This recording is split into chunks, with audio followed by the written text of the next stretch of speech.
Okay, so the morning of this health scare. So I go to check on the ghost knives at 6:30 a.m, half hour before I have to leave for work, and I switch the lights on and I see this on Nimbus, this weird fluffy growth under her chin.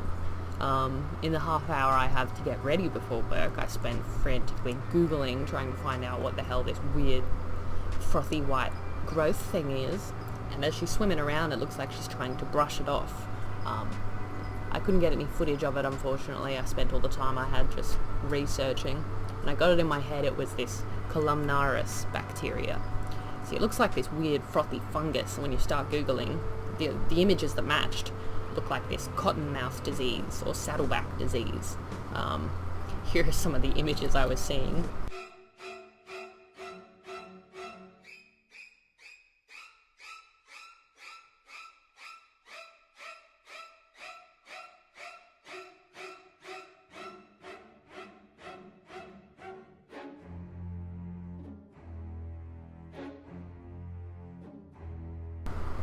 And here's what's on Nimbus.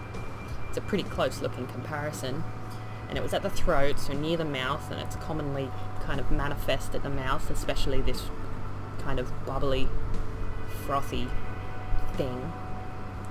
So anyway, I got it in my head it was Columnaris. I had to go to work, so I switch all the lights off, try to minimize stress. It's a fast day, so I'm not feeding anybody today. So I leave all the lights off and head out to work and just fingers crossed. And every spare bit of time I have at work I spend Googling, seeing what info there is out there. So it's straight down to the pet shop after work, and I pick up aquarium salts, something that's extremely effective against many aquarium diseases, although pretty much unusable with scaleless fish. Salt will actually burn the ghost knives. But anyway, I grabbed aquarium salt, I grabbed Bactinex, a medication that specifically targets bacteria. This Melifix solution has been known to be an alternative that you can use with ghost knives, although you will have to increase the oxygen in the tank. Some medications do affect the oxygen uptake potential in your tanks, so when treating with medication it's always safe to chuck in an extra air stone, add a bit more aeration to your tank. And a nice immune boosting food, this Nutrifin food, has garlic extract in it, which is awesome for the immune system. And it's a discus food, so it's kind of crustacean, invert based, which is what the ghost knives like anyway. So I get home that afternoon with all of this brand new medication, ready for the worst. That Columnaris is a scary disease. From what I read on Google, that frothy nodule was getting ready to split and divide and break off my ghost knife and attach to other fish and just start spreading like crazy. So I was freaking out when I came home. But this is what I got home to. In the afternoon of the big health scare, and everybody looks fine. So trippy. Ghost that had the giant growth on her neck looks fine.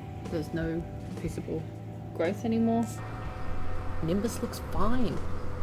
I was freaking out because I hadn't been siphoning the bottom of my tank. I've been trying to leave the organic matter in there to help feed the plants, but Columnaris thrives on the debris that is in the tank, the leftover just bits of crud and crap. So I've been freaking out about the levels of crud in my tank. When I get home, check this out. The levels of crud have been drastically reduced, hugely, because it's a fast day. The loaches have been going ham on the substrate, burrowing in, trying to find any little bits and pieces they can eat, and that's been stirring up all of this debris, allowing the filter to pick it up, which is awesome. They've been doing half the job for me while I've been away.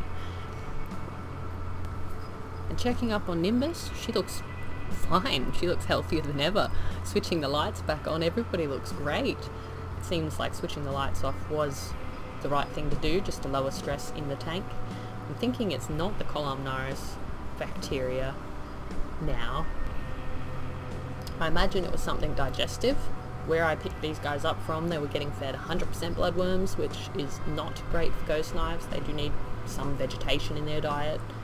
They can't just be fed 100% bloodworms. So possibly this was some kind of just like internal blockage she was passing. Unlike other fish, ghost knives poop from their neck. That little cute white dot you see under their throat is actually their butthole. So this whole scare may well have just been over a blockage, which is a big scare for a ghost knife. They have a very sensitive digestive system. But this is fantastic news. Nimbus looks great. Probably don't need to use any of this medication. Medication is very much a last case resort with fish. They're so sensitive, especially the ghost knives, so I'm glad I'm not going to be forced into using any of this, and it's good to have it on hand anyway, so I don't regret it. And I'm very happy to see that Nimbus is doing well. I'm just going to have to keep a close eye on her and see how she goes. I'm not 100% sure what happened here today. I don't think it's the Columnaris anymore, and I'm very glad it isn't. Gosh, what I was reading was scary. So when I googled strange fungus-like growth, this is what I was seeing on Google. And this is what led me to think it was Columnaris, which isn't in fact a fungus, even though it looks super fungusy. It's a bacteria. Terrifying images. But it's all that same fuzzy, cottony look.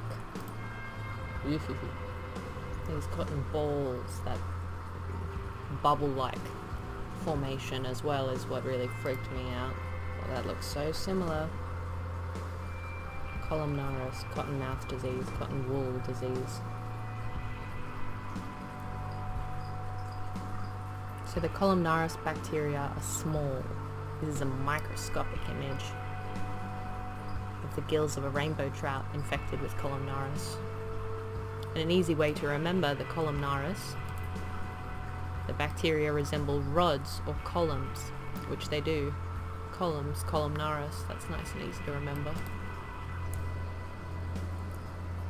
But if this was in fact a Columnaris outbreak, there would have been physical symptoms, there would have been signs of stress in the fish, although my tank does run kind of warm, it does sit at 26 degrees.